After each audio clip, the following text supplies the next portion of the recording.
It's my great privilege to be able to welcome you all here this evening. So, friends, colleagues, distinguished guests, those of you who are joining us online, you're all extremely welcome to a packed theatre here in the Davis. Yeah. It's my privilege to welcome our speaker this evening, Dr. Ismail Serageldin, who is the founding Director Emeritus of the Bibliotheca Alexandrina in Egypt. Dr. Serageldin is giving the inaugural lecture of our exciting new lecture series, Out of the Ashes. My name is Jane Oldmeyer, and I'm the Director of the Trinity Long Room Hub, which is our institute, our research institute in arts and humanities. And for those of you who don't know the hub or haven't, this is what it looks like. And we do three things in the hub. We celebrate the excellence of the arts and humanities at Trinity. We promote multi and interdisciplinarity. And we have a really exciting programme in public humanities. And obviously, the lecture this evening is going to bring those three elements together. Because we really feel it's hugely important that we bring the insights of the arts and humanities to the widest possible audiences. We've, in the past, sponsored a multi-annual lecture series. It was called Europe's Violent Memories. I don't know if any of you attended any of those lectures. They were between 2013 and 2016, and they marked the centenary of the onset of World War I, the 70th anniversary of the end of World War II, and re-examined the legacies of the 1916 Easter Rising a century on, all in the context of Europe.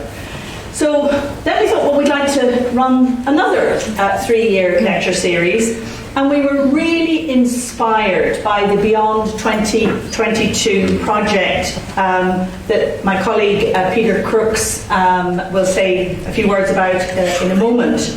Because that lecture, that project will bring us up to 2022, when we'll commemorate 100 years since the destruction of our own cultural heritage. The Public Record Office at the Four Courts, which of course was destroyed at the outset of the Irish Civil War in 1922. So in the face of new threats to archival records and heritage at sites across the world, we felt it was hugely important to take this opportunity to learn about cultural loss and the inspiring stories of cultural recovery, which is exactly what this lecture series aims to do. I was in London last week, in part to see the wonderful Anglo-Saxon exhibition on at the British Library. The librarian is here, but the Book of Durrow forms part of that exhibition, so I'm giving a plug to that. But also while you're in London, do go to the British Museum, because there's again a phenomenal exhibition entitled, and forgive me if I'm mispronouncing it, Assur-banipal, King of Assyria, and basically it looks at the exquisite cultural heritage of Mosul and charts the destruction of this at the hands of ISIS over the last few years, but also the amazing work that the British Museum has done to work with local conservators and archaeologists to reconstruct or begin to reconstruct some of the losses. So again, I think it's extraordinarily topical.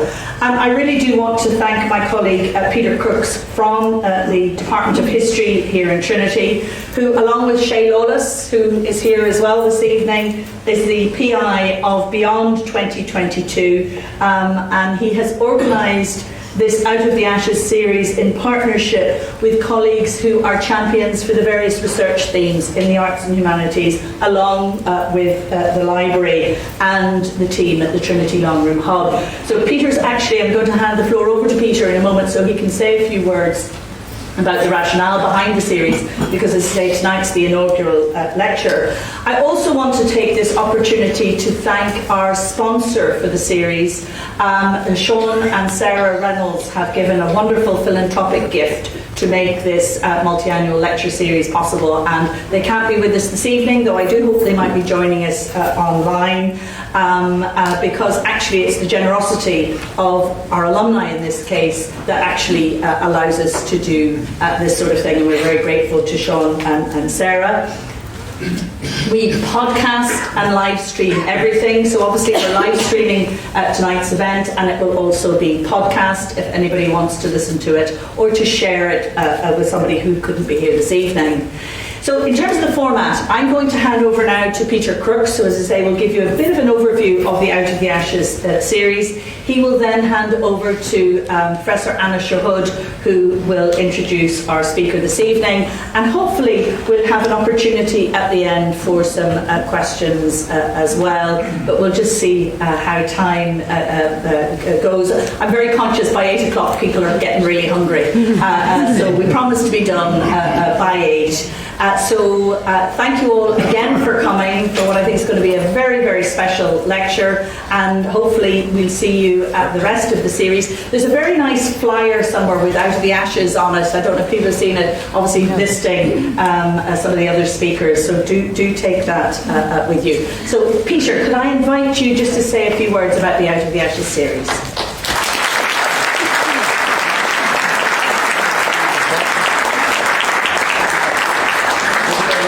Thank you very much, Jane, and to echo that comment about how welcome you all are and how wonderful it is to see a full house on a, well, it is a relatively mild winter's evening, but still very good to give your time to this. This will be the first of about 15 events that we project across the next 3 years in the Out of the Ashes series, and where we'll be interweaving 3 themes: collective memory, cultural loss, and recovery. And I just want to say a couple of words to place that in context. As Jane has already mentioned, I'm working with my colleague Shay Lawless and others on the Beyond 2022 project. We're looking ahead to the date 30th of June 2022. That will be the date when the state will mark 100 years since the Four Courts fire, the blaze, which was in effect our national archival tragedy, the loss of 700 years of records.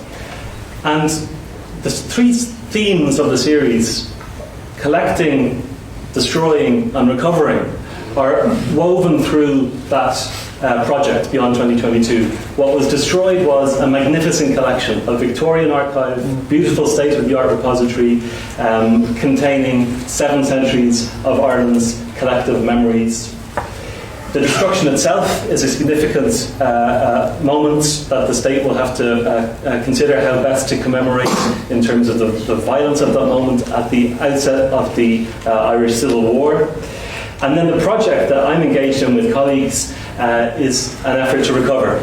And we're working, it's very exciting, we're full partners with the National Archives of Ireland. I'm very glad that colleagues from the National Archives are here. We're also full partners with National Archives UK, Public Record Office Northern Ireland, the Irish Manuscripts Commission, and an increasingly large number of archives around the world, in North America and in Europe, and it's getting larger by the minute.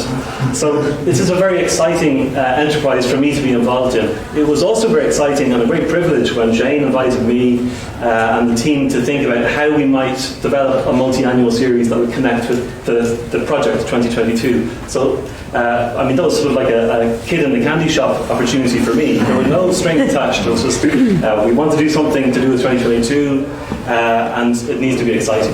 But I hope that what we develop across the next 3 years will be exciting. The 3 years, there is a progression to the story around those 3 themes of collecting, destroying, recovering. Next year, academic year 2019-20, the emphasis will be more on the act of destruction. The 3rd year, as we approach our own centenary, we will be moving towards the issue of recovery. How do you recover from cultural loss and the social trauma of that loss, both socially through acts of commemoration, but also in a sort of literal way, in the way that the Beyond 2022 project is doing, through digital recovery, digitalization efforts, and so on. And the purpose of this series is to help the project, in a sense, locate what we are doing nationally in its international context. I won't delay you too long, but I want to say one thing, which is in 1995 there's a report published by UNESCO, very detailed report called Lost Memory. It documents, rather depressing reading, all of the archives and libraries that were destroyed in 20th century armed conflict. And it doesn't even get into museums and built heritage. It lists them in great detail, it lists them alphabetically by country, and it goes from, would it be Iceland and then Hungary. Ireland is missing. Ireland didn't submit that report. And I think that's interesting. It tells us something about where Ireland located itself at that time in a national context. We didn't seem then to be thinking of the Irish experience in an international setting, linking the fact that our experience of cultural loss is an experience that we share with others. So the point of this series is to move towards 2022, setting our own experience and our own current enterprise to reconstruct in the broadest possible international context, both spatially and temporally, by which I mean spatially, making sure that the discussion isn't just focused on Europe or on these islands, but is genuinely international, east and west, and also temporally moving back in time to the furthest reaches we can into antiquity. And I think you'll agree that the lecture that we hope to enjoy this evening really brings that theme together and brings the three sub-themes of the series together in the case of the Library of Alexandria, the greatest collection of antiquity reborn in modern-day Alexandria under the founding director who will be speaking to us this evening. So I hope you enjoyed tonight's lecture. I hope you'll return to us later in this year and in coming years. Across the coming year, Jane mentioned the British Library, and the curator of that exhibition, the Anglo-Saxons exhibition, will be speaking to us in April. I won't go through each of the lectures, but please do take or look online at the series that we have lined up for the rest of the year. In June, very exciting, the director of the Timbuktu Manuscripts Project. Timbuktu manuscripts were threatened in 2013 during the armed conflict in the Sahel. He will be coming to Trinity to speak to us about that project. So it promises to be a very exciting year ahead, and it takes us right up into the digital age with a speaker from Google in January. But to introduce tonight's speaker, I want to hand over now to Anna Chahoud, who is our Latin orator in college and who would have introduced Dr. Serageldin when he received an honorary doctorate here some years ago. I understand this evening her address will be in English. So please have a good evening, and hope to see you again. Thank you.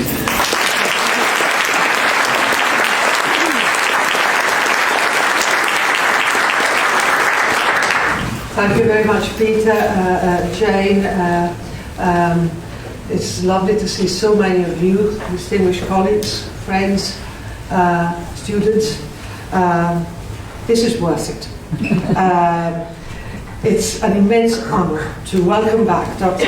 Serageldin. Trinity College, 9 years almost to the day since he received an honorary doctorate in letters from our university in December 2009.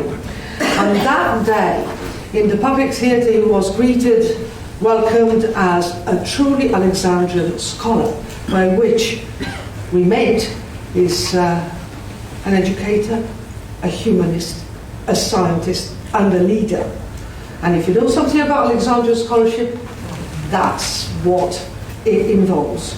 We were not alone in this view. Dr. Serageldin holds, I think, 38 honorary degrees from universities all over the world, doctorates in letters and sciences alike. Like us, our colleagues all around the world wish to pay tribute to Dr. Serageldin's exceptional service to global development, to reason and justice, to scientific progress, to humanities, and to humanity. He truly is exceptional. He was educated at Cairo and then Harvard. He has all his life taught and spoken and acted in the name of reason, respectful innovation, education, free flow of information. I love a metaphor that he uses for development. He says development is like a tree. It is nurtured in its growth by feeding its roots. Now, if we feed these roots, science and technology thrive, democracy and equality grow. This is one of his missions. He has also been the recipient of more honors globally that I can mention, from the Golden Silver Star of the Order of the Rising Sun in Japan, to the knighthood at the French Legion of Honor, the Welfare Medal of the National Academy of Sciences in Washington. He has been invited to hold academic positions as prestigious as the significantly named Professor of Knowledge Against Poverty at the Collège de France in Paris just earlier at the start of this decade. He has authored or edited over 600 books, papers, articles on virtually every scientific, social, literary subject. I don't think there's anyone here in those featuring in their reading list, in their publication list, or giving their own work to their students' reading list, titles as varied as Water Supply, Sanitation, Environmental Sustainability, and Inventing Our Future, Essays on Freedom, and Democracy and Reform in the Arab World, and The Modernity of Shakespeare. Such is the immense range of Dr. Serageldin's expertise and engagement with things that really matter in this world. His career has been extraordinary. One cannot count the leadership roles he has had and continues to have on international development agencies. I name, for example, the Consultative Group on International Agricultural Research, the World Commission for Water in the 21st Century. He has served the World Bank for 30 years in a number of capacities, including the Vice Presidency for Environmentally and Socially Sustainable Development.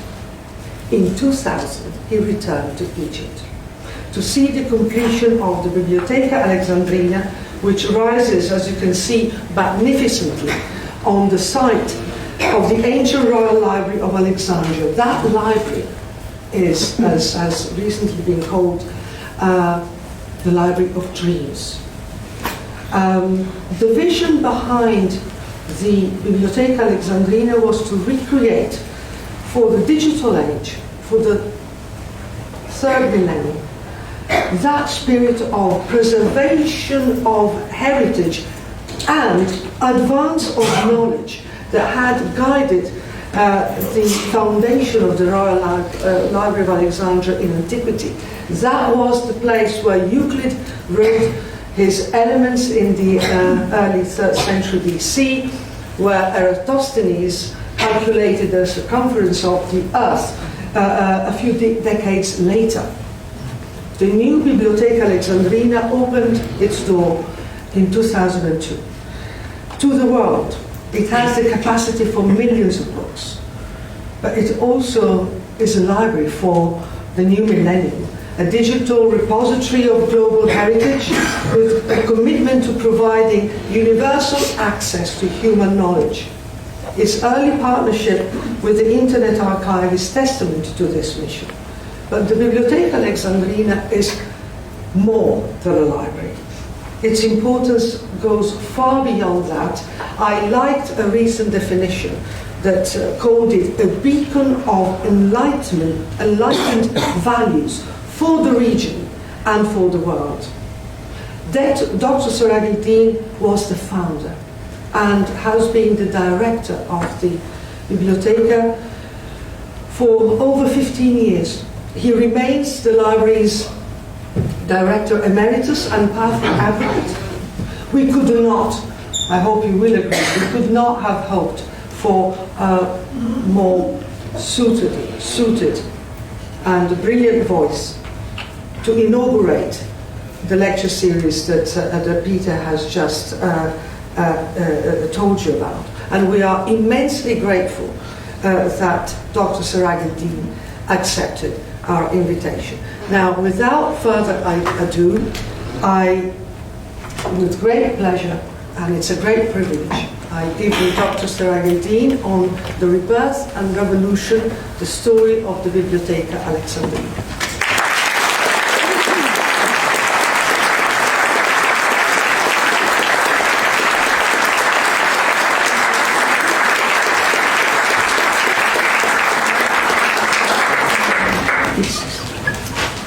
Yes, thank you very much.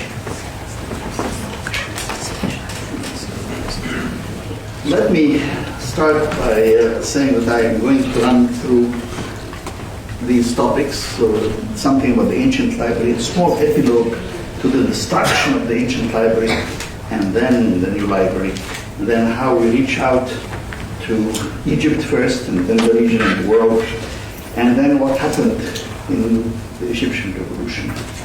In 2011, as you know, there was the Arab Spring, and there were an enormous number of young people who went out into the streets, brought down the regime of Hosni Mubarak, and there were successive transformations that came at the time of that revolution. And then I want to mention something of special relevance, and then go on to the future.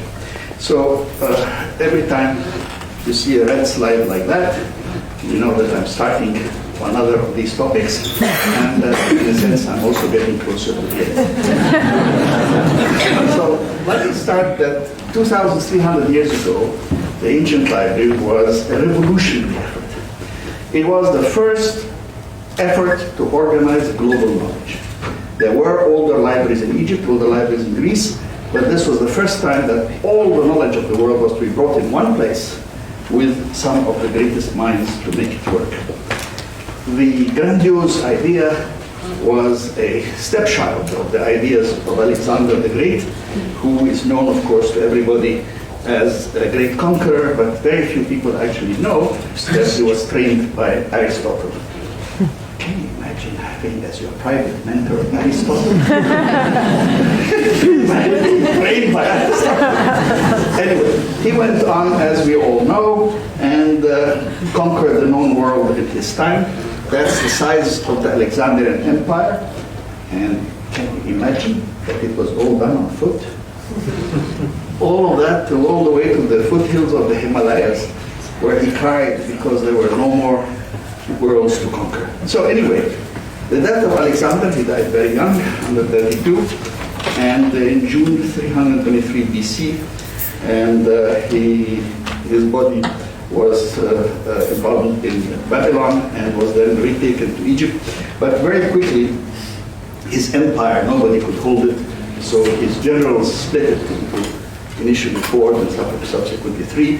But the empire, and this part of it was the part that General Ptolemy, the first, later known as Soter, who took that Ptolemaic Egypt, and he established the Ptolemaic dynasty. Now, my story of the ancient library, the Library of Alexandria, is really about 5 remarkable women. And we'll start with Ptolemy the First, because Alexander came, selected the site for the city of Alexandria, moved on, went to Siwa, got told what he wanted to hear, that he was not a human being, he was a god. He said, I always do that. But and left Egypt never to return. So he left Ptolemy to actually build the city of Alexandria. And Ptolemy had a wife, that's person number 1, who was strong enough to appear on the coinage with him. And Berenike the First, she was the second wife of Soter, and she convinced him that her son, Philadelphus, the future Philadelphus, should become pharaoh or emperor or king or whatever you want to call it after him. And we are glad that she did, because it is under Philadelphus that the great Library of Alexandria was really established and got going. Now, in the old Alexandria, this is the Alexandrian city with crossroads here, the island of Pharos, it had a magnificent lighthouse, which was one of the 7 wonders of the ancient world. And around in the royal district, the Bucheon, there was the library we're going to come to. So this was the city, and it was a magnificent city, and it would remain the intellectual capital of the world for the next maybe 600, 500 years maybe. The two marvels, the lighthouse, for which we have accurate descriptions, and the library, which is reconstructed based on general descriptions, this particular reconstruction from Carl Sagan's Cosmos. But this one is very accurate. This one, you could describe it differently. We know that it had columns, it had lintels and beams, and racks in which scrolls were put, and that scholars came to study, so who knows. There is a coin that was a celebratory coin, and look at this, because it will come back in a moment later. So what happened was that Demetrius of Phaleron, who had been tyrant of Athens, which incidentally was a title, it does not have the connotation it has now, had ruled for 10 years there, was kind of out of a job, and Ptolemy I invited him to be his advisor, and he's the guy who came up with a crazy idea, crazy for the time. And he said to him, if you want Alexandria to be the greatest city in the world, then the temples and the marbles and the gold is not enough. You have to bring the greatest minds of the world, and then give them nothing to do. Now, this may seem like a strange idea, but it's not actually. Think of the Institute of Advanced Studies at Princeton, and they say, Mr. Einstein, please come. We don't care whether you teach or you do research or you write or do whatever you want to do, just come. And Mr. Goodell, please come, and so on. And it happened. Egypt was very rich in those days, so they said, okay, we'll get the 100 greatest minds. What do we do with them? So we said, well, okay, we'll create a temple to the muses. And it was called the Museon in Greek, and it was called Museum in Latin. Again, the word didn't have the connotation it has now. And it was partly to get the scholars to discuss with each other, part academy, part research institute, part library, archives. And so they had attached to it a botanical garden, zoological garden, a dissection room, which is very important, and a library. And the library grew and grew and grew, and there was a second building. And then ultimately the daughter library was attached to a temple on the other side of town. And the whole complex got known as the Ancient Library. And it was under the reign of Herodotus, who ruled for 42 years, that this library began to take off after his father. So had it not been for Berenike, we wouldn't have had Herodotus as the successor, and who knows if the library would have even existed. They did not have, we talk about volumes, we talk about books, but they had scrolls. And the scrolls were actually remain until 200 to 500 AD when the Codex takes over. The library had about 700,000 scrolls. It was the biggest repository of global knowledge anywhere in the world, and had about 100 resident experts from all fields, from poetry to mathematics and astronomy. Girl students were invited and learned there frequently. And this is one of the statues from the time, terracotta statue. And I say to the young girls, children who come, no, this is not an iPad, and this is not this is actually a slate on which they used to write as they were. So there were two marvels in Alexandria, one the Pharos and the other one being the library. The library started growing, as I said, and they built a second, this is the original museum, they built a second building right next to the water, which will play a big role in the story. And then a third building, a library, the daughter library, in the temple to Serapis. This is the Ptolemy Gold Leaf Foundation store selection of the Serapeum inscription. You'll note it's written in Greek and in hieroglyphics, which is good for us that they did this because it gave us the Rosetta Stone, which enabled us to decipher ancient hieroglyphics afterwards. Now, Serapis was a very special person, special god for Alexandria. As far as I know, he's the only god created by committee. They had two priests from Greece, two priests from Egypt, and they were told, do something that would keep all the communities happy. So they designed Serapis as a cult god for Alexandria. He was partially Osiris, partially Apis, partially Zeus, and partially Dionysus. Dionysus for the parties and the water parties as well. And they built a temple for him, the Serapeum, where the daughter library was to be. And it must have worked well, because for 700 years he was the accepted cult god of everybody in Alexandria. So this is what we know of the ancient library where it was. And our story continues through all the Ptolemaic period until you reach another remarkable lady, Cleopatra herself. Now, nobody really cares about Cleopatra 1, 2, 3, 4, 5, and 6.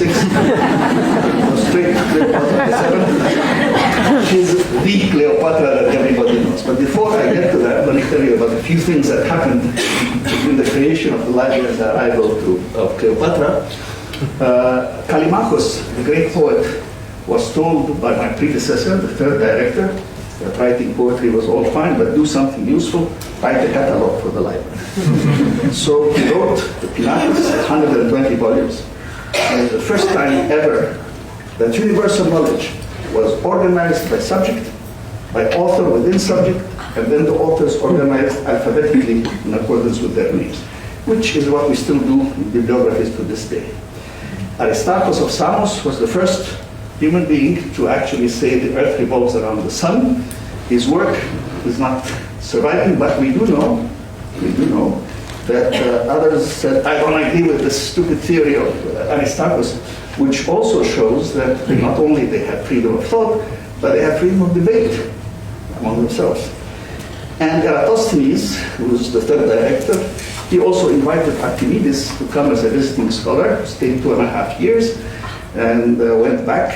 He hadn't gone back because he got murdered, as you know. But Eratosthenes was very good. In fact, he even calculated the tilt in the Earth axis with enormous precision.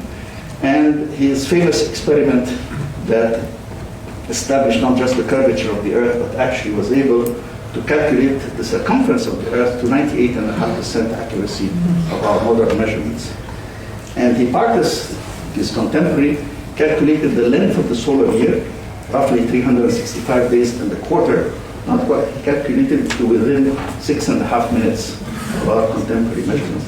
Now when you think what instruments they did not have,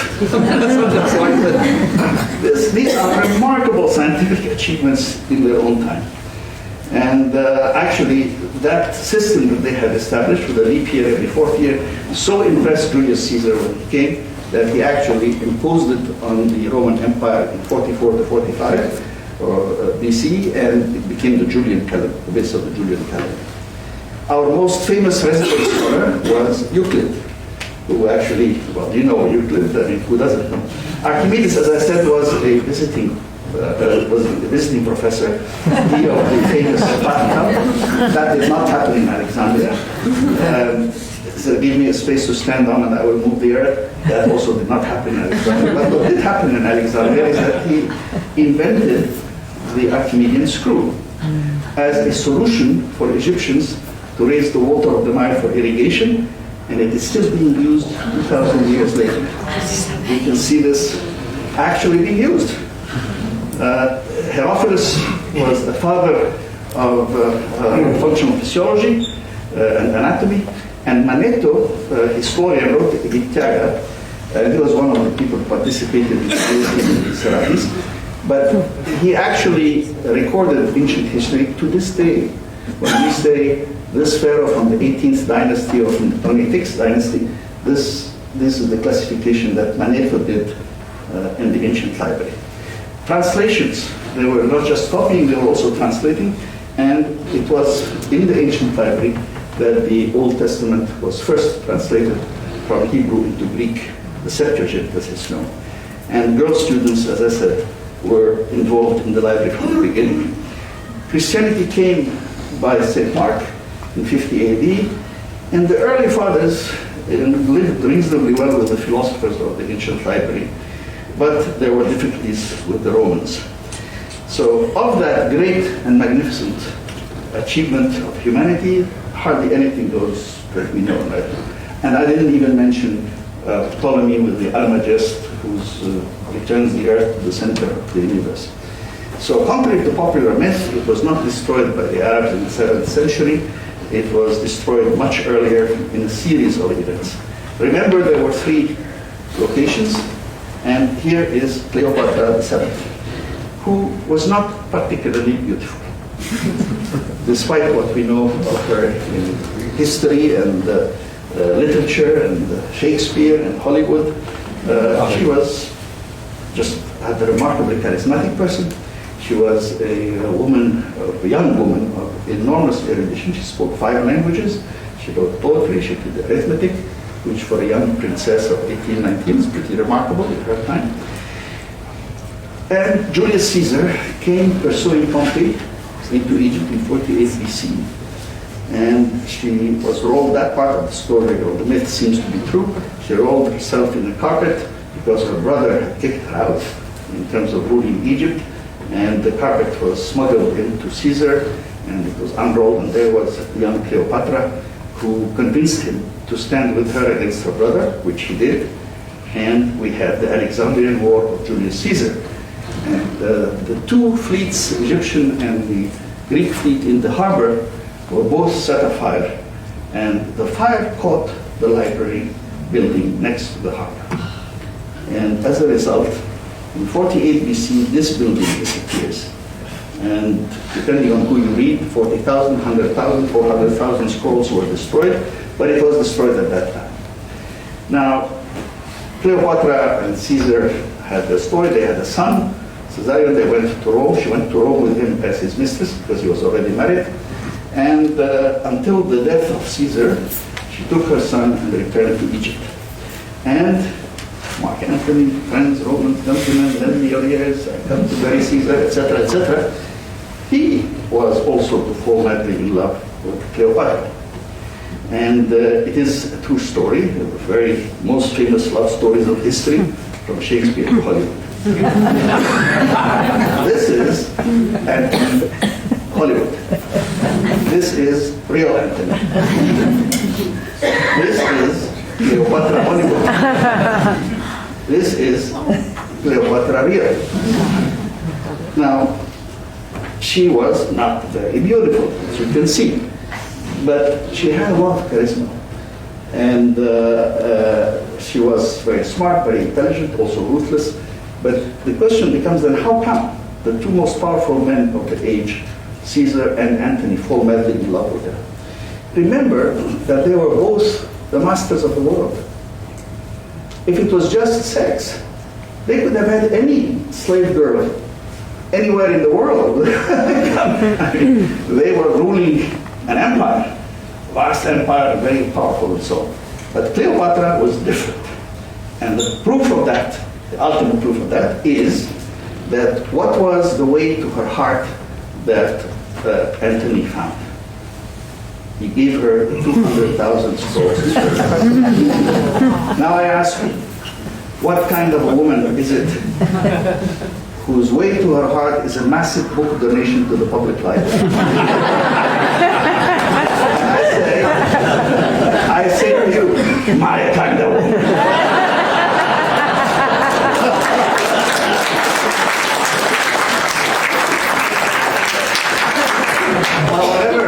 Hollywood and Shakespeare said it is true that they had one of the great love stories of all time. It's being celebrated 2,000 years later. They had 3 children. They fought together in the Battle of Actium, which was a great defeat for them.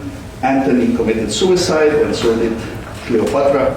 And Octavian then becomes ruler of the world and becomes Augustus, the first Roman emperor, who brings the Pax Romana, and ultimately the Mediterranean becomes the Mare Nostrum, our lake, our sea, the Roman sea. Now, St. Mark the Evangelist brings Christianity shortly thereafter, less than 100 years. I mean, in the scale of time, I talk about 100 years, it's not that long. So he brought Christianity there. And the Romans will persecute the Christians to a level that is difficult to imagine. And later on, the Roman Empire would break down into several empires. including my third remarkable woman. I'll come to that one in a moment, which is the Bulgarian Empire. And Aurelian would reunite this fractured empire. And this one was really beautiful. By all the accounts, Queen Zenobia of Palmyra was a ravishing beauty. Also ruthless and indecisive. And she was welcomed in Alexandria as a liberator because the Romans were persecuting the Christians so much and Christian population was dominant. But that was her empire. Until Aurelian, Emperor Aurelian, really takes over and he destroys it, takes Alexandria back. And the destruction that he launches on Alexandria is so complete that people wouldn't believe that he pursued her. And this is a painting of her in her golden chains. They made golden chains for her and took her back to Rome in part of the emperor's triumph.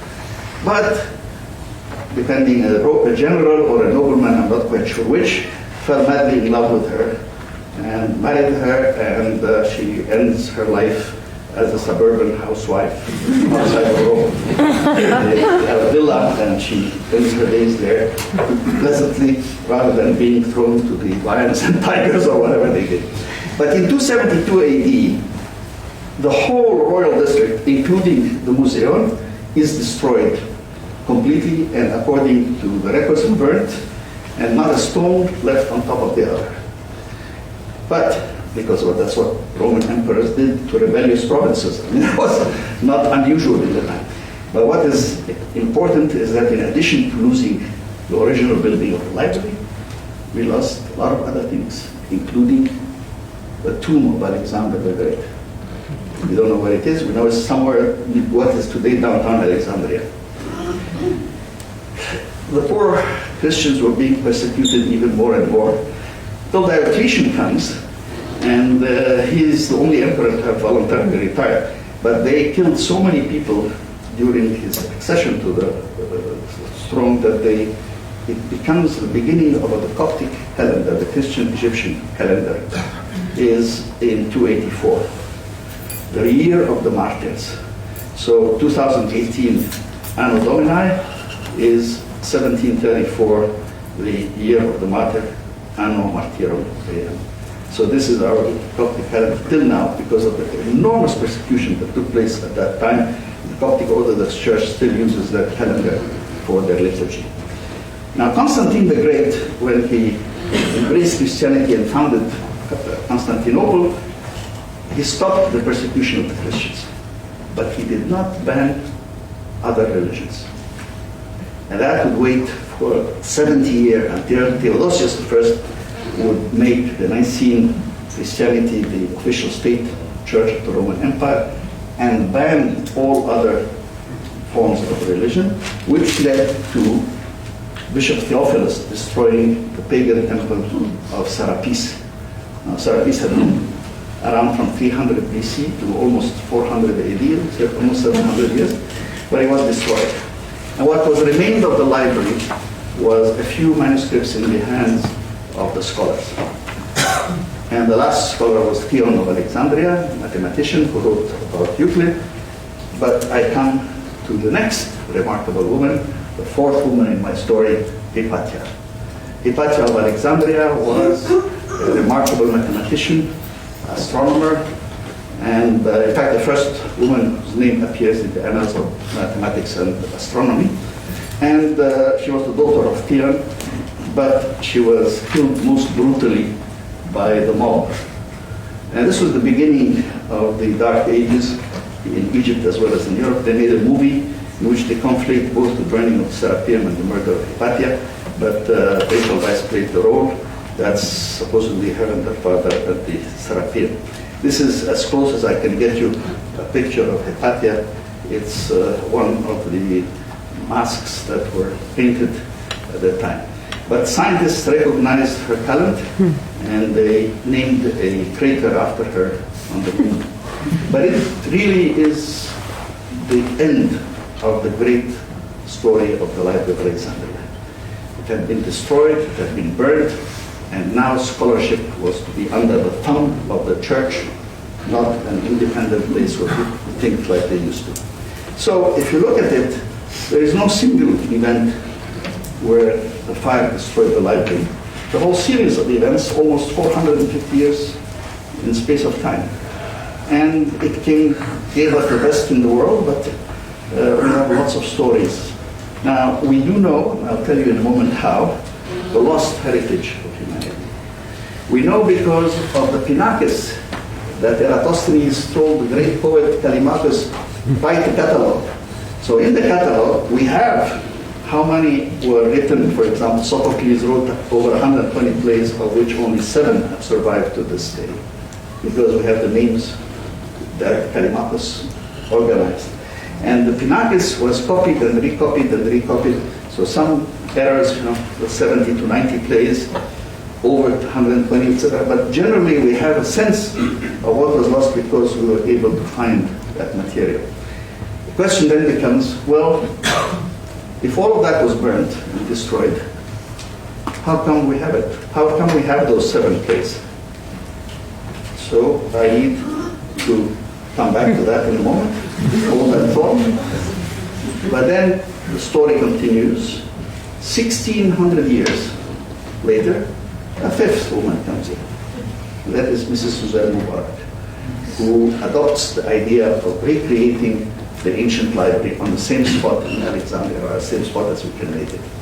Now, before I get to her, this is the library where it's been created.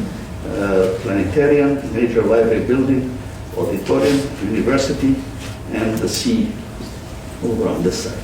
What's left today, hardly anything. This is where the Serapeum used to be. There are some Roman things, but they have nothing to do with the ancient library.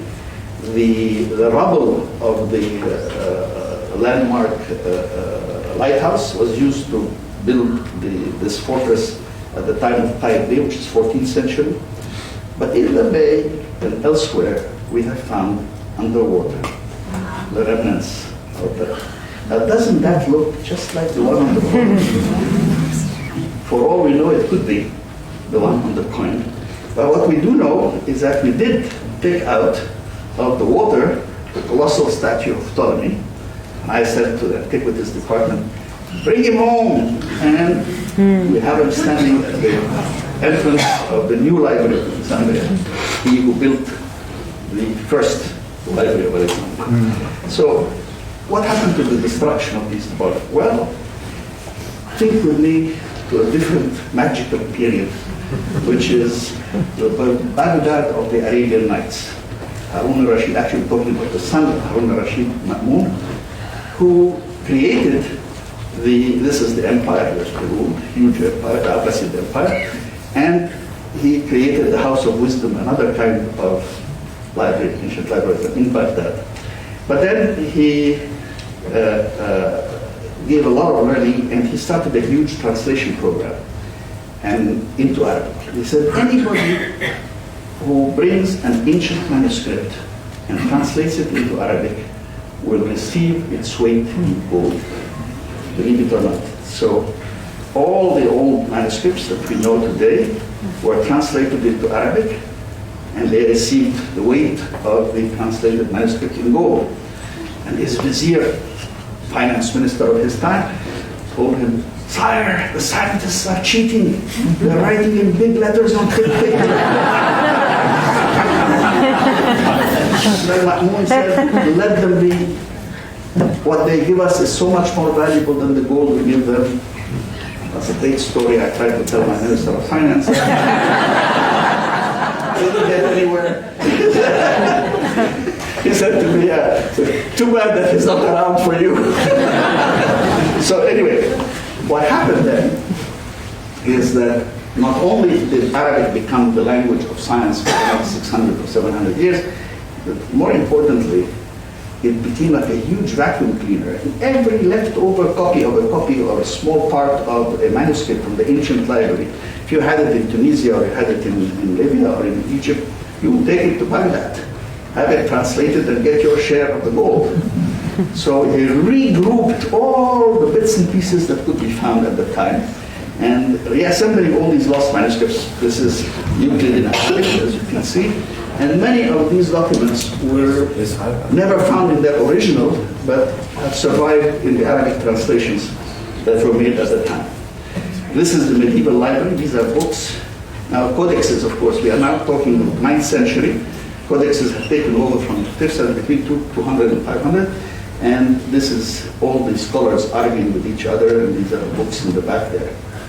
Until Mr. Hulagu arrives, and he is the grandson of Genghis Khan. And he comes and totally destroys Baghdad and the House of Wisdom and everything else in it. And the destruction in the middle of the 13th century, 1258, which has been recorded a lot, was a second loss. But we are much more recent period. We're talking now middle of the 13th century. So copies of copies of copies are everywhere. It's no longer like the original 48 BC of Julius Caesar or 271 of Arabian. This is a different story. And many of these manuscripts have been spread throughout the Muslim empire. And that creates the setting for the new Library of Alexandria. So Mrs. Mubarak, the fifth of the remarkable women I mentioned, took upon herself, since she was the first lady and her husband was willing to bring things about culture to her, to rebuild the Library of Alexandria. And we agreed, she and I, she called me in and I said, we have to agree, it is about recapturing the spirit of the ancient library, which was not a library, it was part academy, part research institute, part, with the tools of the 21st century. And she agreed. So this is what we did. We had a landmark building, and it's a very beautiful building. Here's the complex I showed you. Here's the huge granite, which has a young woman, Jordan Sanes from Norway, did the sculptures. This is the way the library looks. It has letters from the alphabets of 125 languages, but no complete words. This is the plaza, which is open, and as you can see, we did not put walls around it. This is going down into the planetarium. This is the view from the library and into the sea. And if you were to lift the ceiling from here, you would see it's divided like that, and this is a beautiful space, wide open space, and this is the place where we have research institutes and administration. This is the conference center here. This is the reading room. It's the largest reading room in the world, or one of the largest anyway, 2,000 seats. But architecturally stunning, very. And the conference center, this is our large auditorium. And then donations, including this statue in the plaza, that's the planetarium. That is Prometheus bringing fire to humanity. That's the sculptor who gave us the sculpture. It's a hive of activities. It's much more than a building, and it has all of this in it. So let me run you through some of this. This is an average day looking like that, but a good day looks like that. We reached in 2010 1.4 million visitors. We're now back to about 1 million visitors. Lots of children everywhere. David McConnell remembers children everywhere.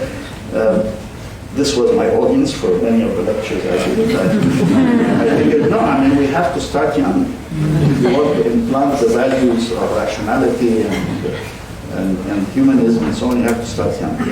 Our websites have more than 1 billion hits, which is amazing. 600,000 reader visits, hundreds of events. We did over 1,000 events. And art classes for young children, concerts, and these are summer concerts which we did, and international gatherings, annual book fair, and multiple institutions, including all of these institutions here, have their secretariat in the library. And then we are committed to the arts as well as to the sciences.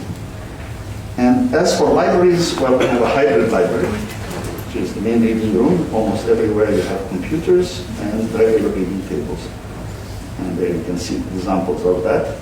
And then the specialized libraries, we have the library for the visually impaired, for the blind. We have the children's library 5 to 11, and Young People's Library 11 to 16.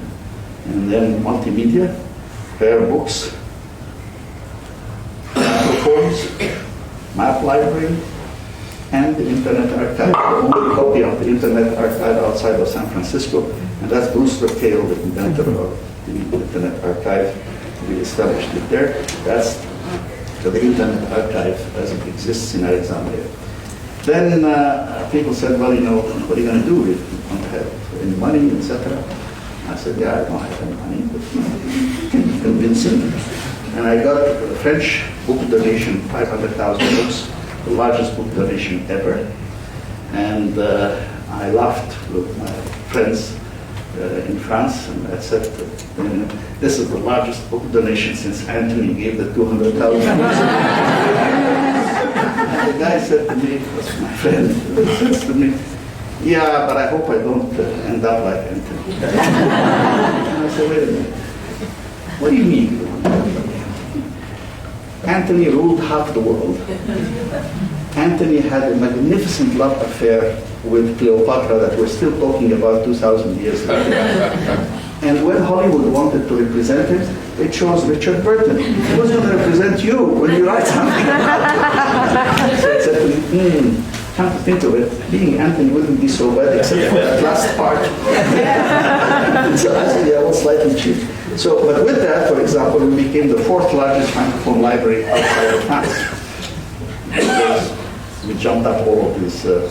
Then I had a Dutch book donation, 730,000 books from the Netherlands, from the Royal Tropical Institute, and another 90% of them in English, dealing with development issues. Plus an ongoing stream of gifts, like 22,000 books from Minnesota and others. And people ask me this from Boutros Ghali, the complete royal edition of the Description de l'Egypte, and others. And when people would ask me, how do you find money for that? I don't have money. So maybe charm. I don't know. But we have to convince people to donate. So he donated, and we got Elsevier, who had a network based for Africa. They transferred the responsibility to us. And in Alexandria, we linked all these 150 libraries in Africa. And then museums and galleries, we have 4 former museums as at least recognized, but permanent galleries also fit. One is the Sadat Museum, for President Sadat, who died, as you know, martyr for peace. The Manuscript Museum, this is the Manuscript Museum.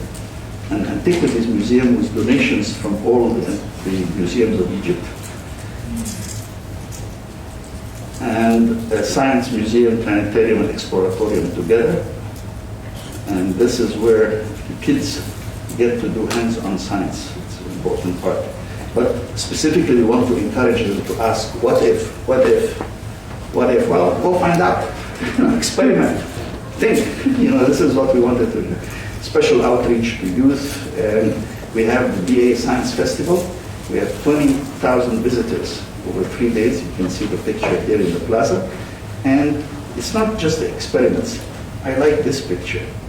The kids are happy, they're having fun. I mean, science is not something you have to study and you're going to be examined and so on. What is Avogadro's number? No, I mean, they just have fun. That's good. We have 15 permanent exhibitions and art donated by the artists concerned. These are different collections, and including folkloric art collections, and 10 more permanent exhibitions. 4 galleries for temporary exhibitions. This is the art of Bernard Nielsen and Director Emeritus. And we had 15, but there are now 14 research institutes. And these are the research institutes. So manuscripts, including digitization manuscripts. And incidentally, we would give away CDs with the manuscript digitized on it to visiting scholars who wanted to take complete copies with them. We had seminars. We had a research institute on scripts and writing. Special studies, which links a virtual network of excellence between researchers in Egypt and researchers elsewhere in the world, and biannual big conference on biology, BioVision. Yeah, we had David there. We were very proud that he would honor us. And we used to produce books, but now we produce it all online, but initially we used to publish these books.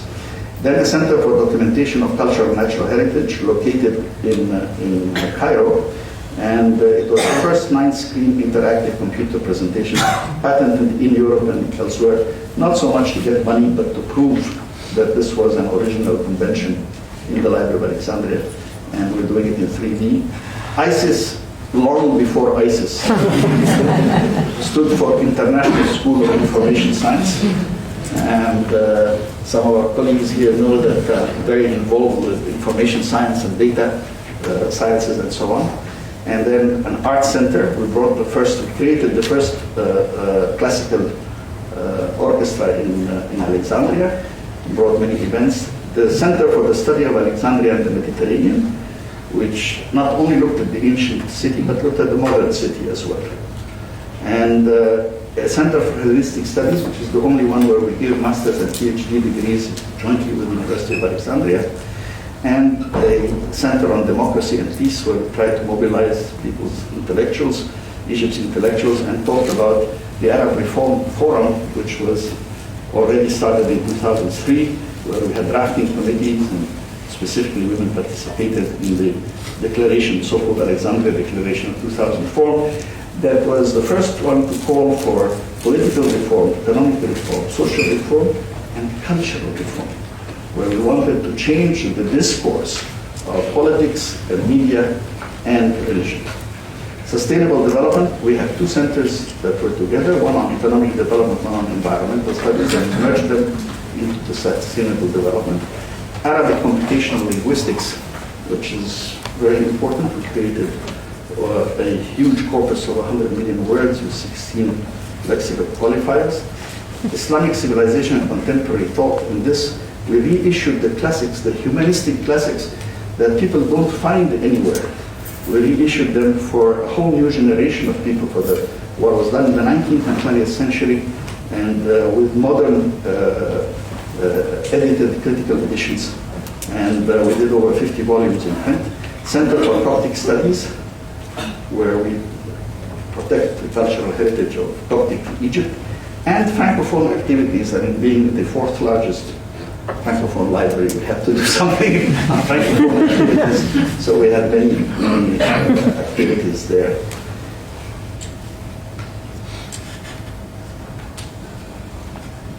So these are the research institutes, and that's the new Library of Alexandria in terms of recapturing the spirit of the old.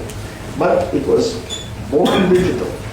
So as a result, we had the Internet archives. But most importantly is that at your fingertips, you really could have for the first time practically the entire collective knowledge of humanity, whether it's in journals or something. I mean, for example, we have 1,100 published journals, but we have 76,000 online journals. So, I mean, the disparity is remarkable, but that's the new reality. And we are part of global knowledge, and an enormous analytical work is presented and done at the library. So, biorobotics, look at this little guy here, now sitting on my lap. The next thing you know, he's out with supermodels on the covers of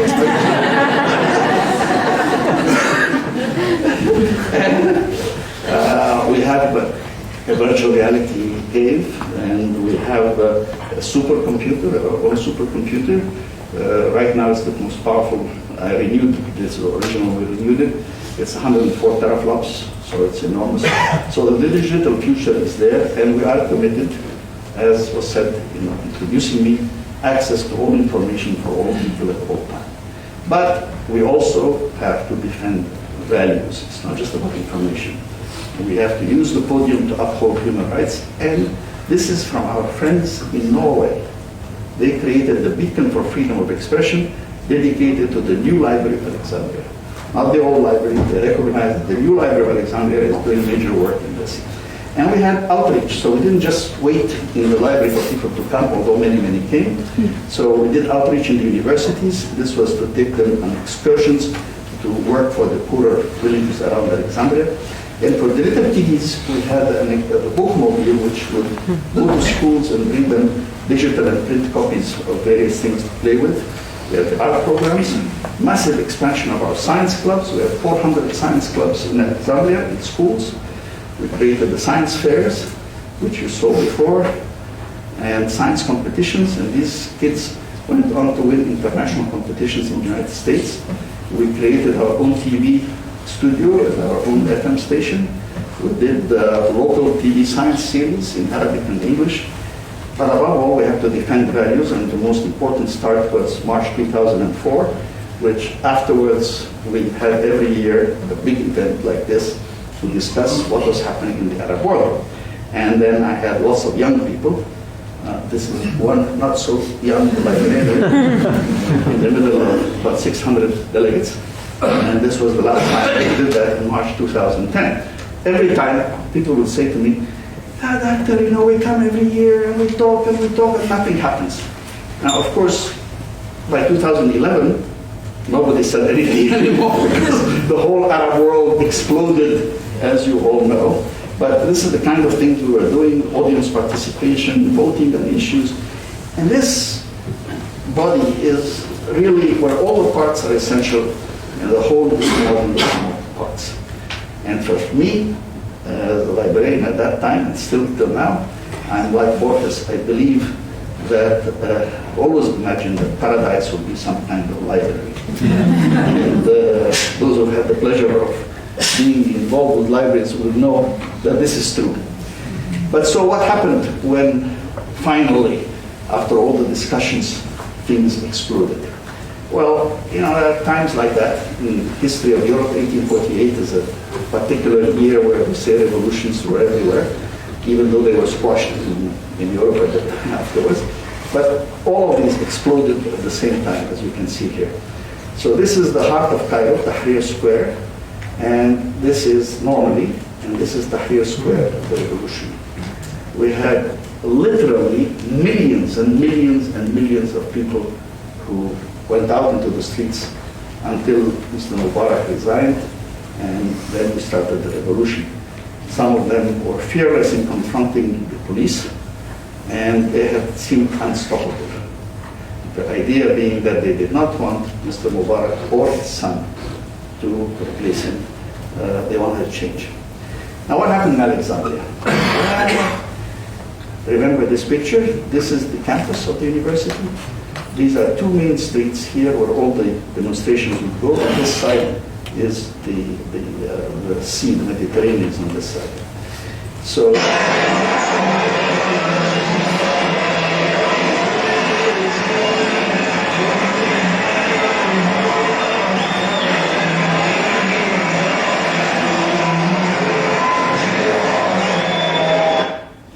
it's just to give you an idea of the size of the demonstrations. And I was standing there looking at this demonstration coming on, and I was standing actually on top of these steps wondering what I'm going to try to say to them when they come close.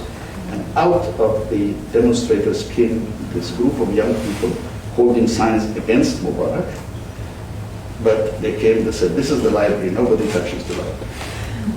They defended the library. And you can see them here, they have no weapons, no nothing, just scrolls of paper. And they defended the library. And everybody obeyed them. This is a demonstration of the size of demonstrations that you saw passing by here. And then this is prayer time, and this is the library. And look how orderly they are in front of the library. Very respectful, nobody threw a stone at the library. 10 blocks away, the government house was burned to the ground, as you can see. And so was the party headquarters, so was the police station. So it wasn't obvious that when they would come to the library, they would defend the library. In fact, it goes even better. They made this huge flag, and they brought it and put it like that around the library. And this is me and my colleagues standing there waving to the demonstrations that were passing through. And this is a demonstration on the other side. This is the university, the other street.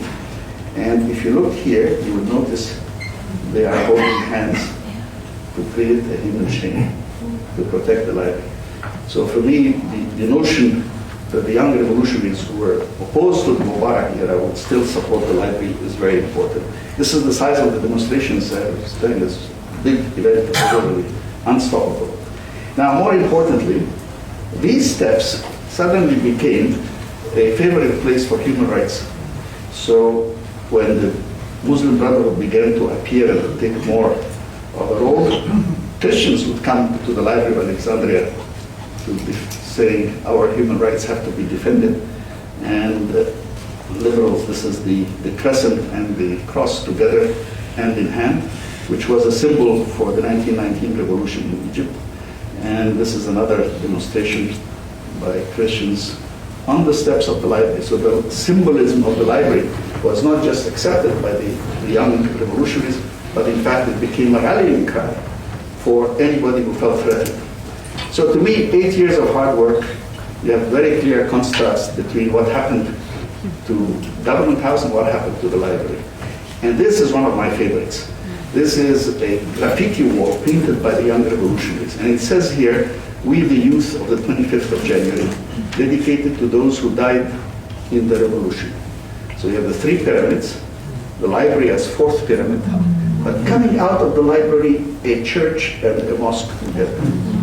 And I said, the kids got the message. They knew exactly what it is that we're talking about in Holland, defending values, defending values. They got it. They got it. This was their graffiti. And Susan Roth and Sara Taboraya did the one for in New York for kids. Hands around the library protecting Egypt's treasure. This is supposed to be me. This, however, CNN is Now you'll start coming back to work. Yes, pretty much. Pretty much. That must feel quite good. You're getting a sense of order back again. I hope so. I will speak to them, of course, like everybody else. They are citizens, there are different points of views, there are rumors around that I will speak to them about. See, even our coffee shop started operating. More than 2,000 workers. Everyone happy to be back. There must have been a moment when you were standing there. There was the moment for you where you think, no, this could happen and they could come in. And then you saw it change. My confidence is there from the first day. We never built barriers. We never built walls. We never built gates that could be locked. The library is open. The doors of the library are in glass. As you saw on both sides, there's nothing that prevents anybody from destroying this building with all its treasures, except the will of the people. And in the end, that is the ultimate guarantor of everything. Now you'll start coming back to work. But there was more unrest later on, and no institution was immune. And our Academy of Science in Cairo was burned down. And the manuscripts destroyed beyond repair. The manuscripts. These manuscripts could not be salvaged. The degree of burning that you see here in destruction is just too great. That's for the Academy of Science. Not the library, nobody touched it. And so we were not immune from troubles in the country and faced a wave of unrest and confrontation, but calm discussion. We never resorted to police. We never had anybody hurt. And I was able to convince everybody else. I was taken to court by some people, and as some of you may know, I was given a 3.5-year jail sentence by a lower court, which was not only reversed by the appeals court, but the appeals court actually wrote in its final statement that the accusations themselves are total fabrications. There was no crime, which I cherish the ruling of the appeals court on that. And Prometheus, well, continues bringing fire to humanity and stands proudly in front of us. But after the revolution itself, 18 months later, the military handed over to Morsi, first elected president, and I was able to convince him that he should continue the tradition of the president being the chair of the board. The president always designated. So this is our board meeting with Morsi. This is the board meeting at the presidential palace. And new problems exploded with the Muslim Brotherhood. These demonstrations are against Morsi. And it was his turn to be pushed out by the demonstrators. But his followers did not behave like Mubarak's followers. I mean, we had real violence in the streets. This is the condition of the streets. And for the first time, the BA was damaged. These two holes here are two bullet holes from stray bullets. But the damage in the glass, this was 2013, was very minor, and it came from stray bullets. I mean, again, as I have told Nick Robertson of CNN, if they really wanted to destroy it, it's glass. You just break the glass and do whatever they want. But nobody was trying to destroy the library.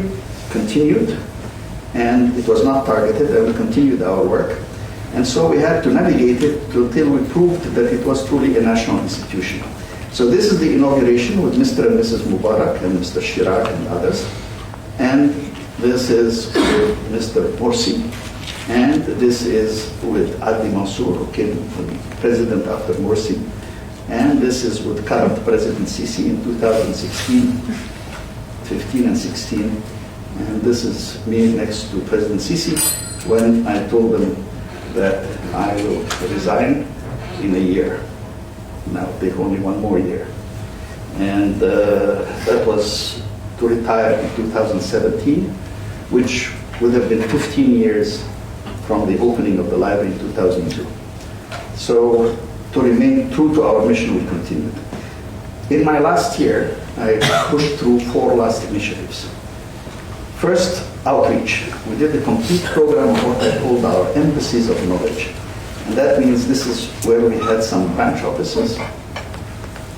Now we have everywhere. Every university, well, not every, 18 of the 24 universities have special rooms where the Library of Alexandria is represented. Then with ICT, we had a problem with our websites. Me, I like this, because I like to read. But, you know, I wanted to make sure that young people continue to come, so we had a discussion. And they said, boring. So we changed, these are our various websites. So we changed that to this. They like big pictures, very little text. As I said, I like the old one, but at the end of the day, I'm not the one who's supposed to be reached by that website. It's that, so we changed to this. And that was not enough. So we had our websites were done for computers. And this is not appropriate because the future belongs to handheld devices. So we had to redesign to convert all the websites so they can be looked at in this brought us really dramatic success. We had more than 1 billion hits in the last year. In 2016 to 2017, we grew from 800 to 1 billion. And that's very important because 50% came from Egypt, 50%. Now that means that young people, because let's face it, old Egyptians do not spend their time clicking on the internet to read stuff about culture. So it's really young people who are doing this. They're there, and USA and all other countries. But so there's at least about 1,300,000 hits from inside Egypt. So the young people who protected the library, the young people who came to the library, are still in touch with us. And I decided we have to fight extremism, so I believe in the power of ideas. I called as an expert witness a guy you all know, Napoleon Bonaparte, who said, "Do you know what astonished me most in the world?" That, of course, he said only in St. Helena. The inability of force to create anything. In the long run, the sword is always beaten by the pen. And that's a guy who should know because he wrote the Civil Code, as well as using the sword a lot of time. So promoting culture of pluralism in the spirit of Albert Camus, who said, "Don't walk behind me, I may not lead. Don't walk in front of me, I may not follow. Just walk beside me and be my friend." That's what we want to do. To fight extremism, culture, or pluralism. This is the Grand Imam, the Sheikh al-Azhar, and this is the Pope, the Coptic Pope of Egypt. And we reissued, as I said, the classical works of Islam. And we defend the values of rationality, pluralism, and human rights. And above all, we wanted to bring back music, culture, dancing, etc. in the streets. Enough of this austere Wahhabism of ISIS and others like them. So we had 750 events in Alexandria, 350 in Cairo, and Egypt today is surrounded by catastrophic situations. But we had to organize the forces of reason to act against extremism. So I held a big launch event, international event, where Christians and Muslims and secularists were all together, where we had different countries of the Arab and Muslim world represented, many parallel sessions, and I created, there was an endowment which I was able to get this very important seal here, recognizing that there's $143 billion that belong to the Library of Alexandria and the Central Bank, and we agreed that we would not withdraw them, but we would get an interest on them. And therefore, with that, I could now be optimistic about the future, and I moved to the future recognizing that it was time to leave. So 3 major stages: rebuilding the Library of Alexandria, then navigating the revolution, and then time to exit and hand over to somebody else 15 years later. A formal process where the board was involved. They selected Dr. Mustafa Bey. We had a smooth handover to a new director. And his first thing he did was to name 5 research institutes after the names of distinguished Egyptians. So Ibrahim Shahata, who passed away in 2001 for the Arabic computational linguistics, Sir Magdi Yaqub, who's in London, for the HCM, which is the hypertrophic cardiomyopathy program. It was a program, he made it into a center. Myself into the Serageldin Institute for Advanced Multidisciplinary Research. And as a young lady here who was in Gaborone 2 days ago knows, I am very involved in this kind of stuff. And Zahi Hawass for Egyptology, and Amr Musa for Center for Strategic Studies. So beyond tomorrow, who knows? But I say we dare to dream and dare to be bold, because the BA is proud to join the artisans of a better future. And these are the artisans of a better future. We stand proud, as they say, it matters not how straight the gate, how charged with punishments to scroll. I am the master of my fate. I am the captain of my soul. And thank you very much for your attention.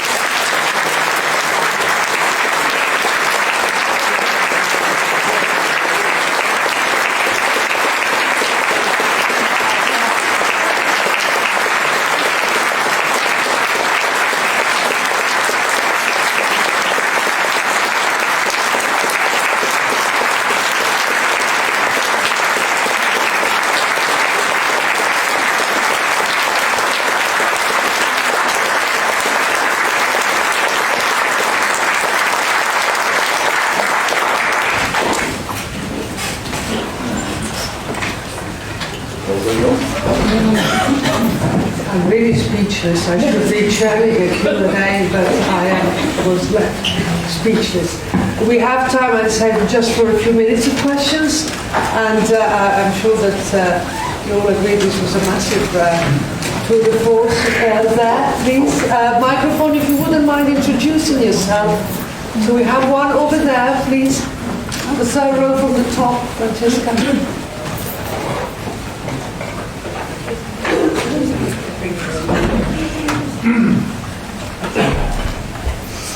Thank you so much for a most interesting lecture. I heard you when you were here before, and it was equally fascinating.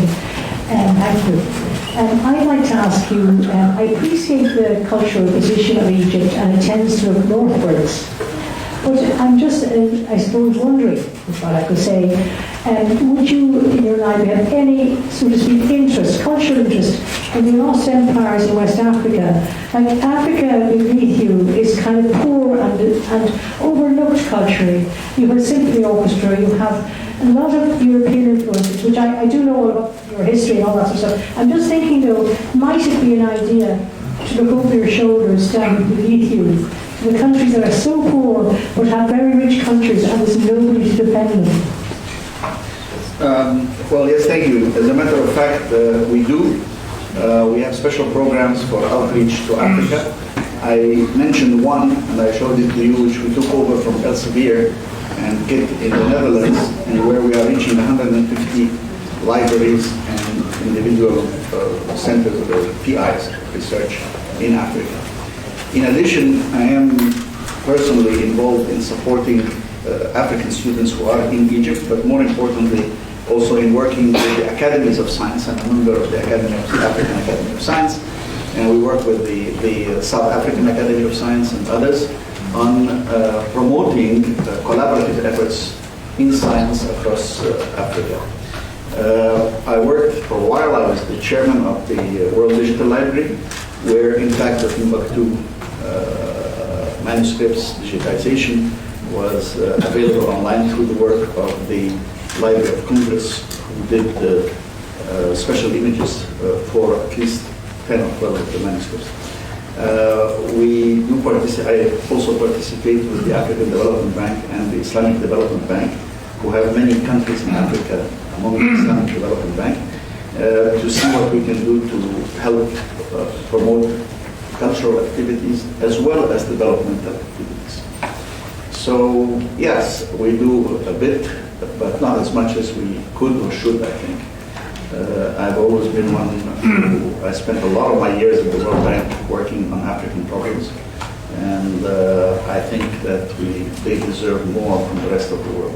Actually, that's another topic completely, but the challenges in Africa are going to be enormous.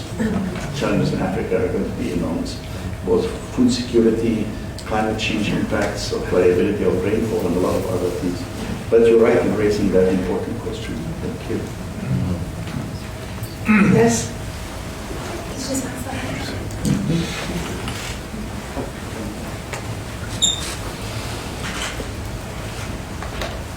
Hi, I was just wondering about, I saw the research center, but there's something that piqued my interest. I don't know if, maybe I didn't go to the sound, but is there a research center for pre-Alexandrian Egypt, before the conquest of Alexander?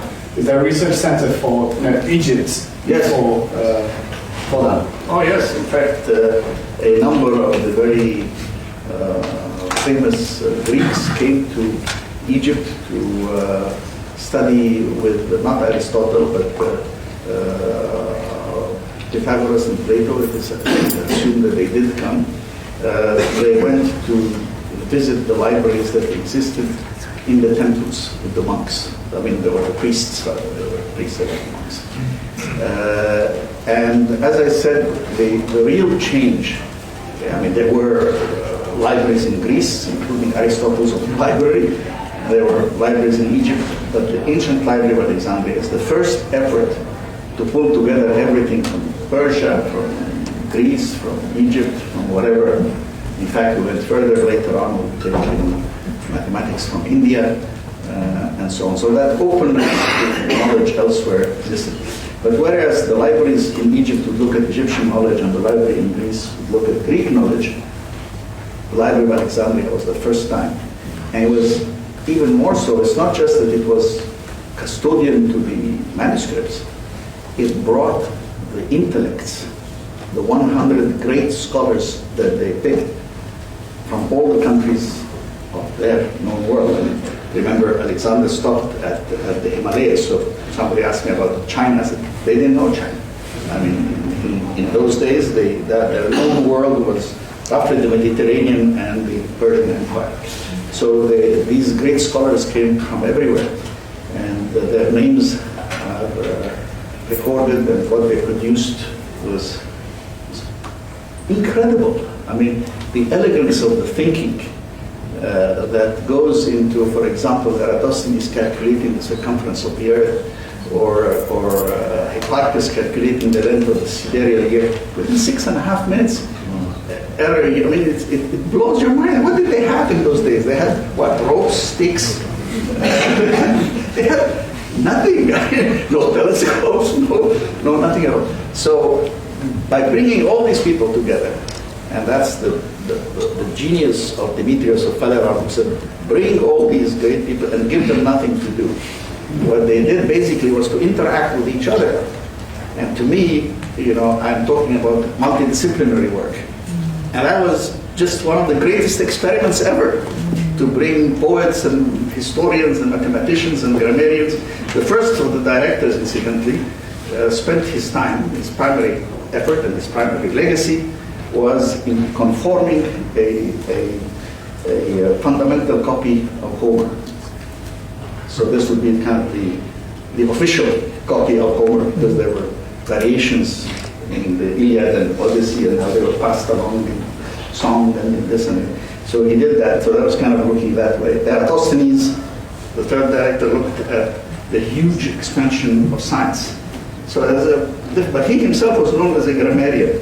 So when you say, yes, I write about Shakespeare, well, he used to write about Homer as well, besides calculating the circumference of the earth and so on. So we're trying to revive that spirit where we bring people from different disciplines together.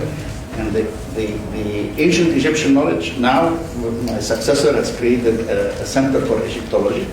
I do not feel it was one of the necessary things to do in Egypt. I mean, we have plenty of Egyptology in Egypt, but he created it, and Zai Hawass, of course, is a very well-known scholar. So we're struggling with some of that.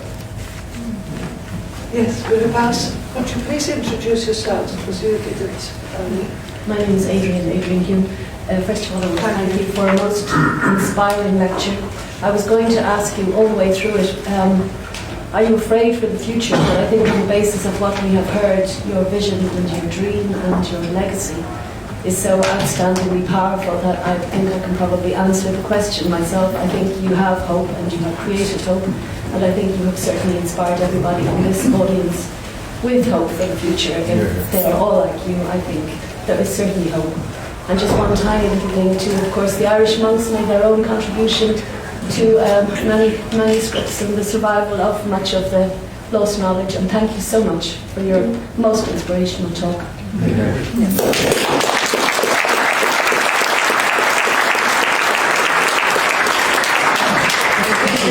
This is a wonderful note on which to end. We're very grateful for your patience, alongside the Dean's patience with his time. I think this has been a wonderful event, and it's not a celebration not just of the great minds, what great minds can do when they meet together in a great place. When ordinary people, those young fellows, the young revolution, can do together for a good cause, for the cause of pluralism and liberal debate and peace. So let's thank again Dr. Serageldin, and good night.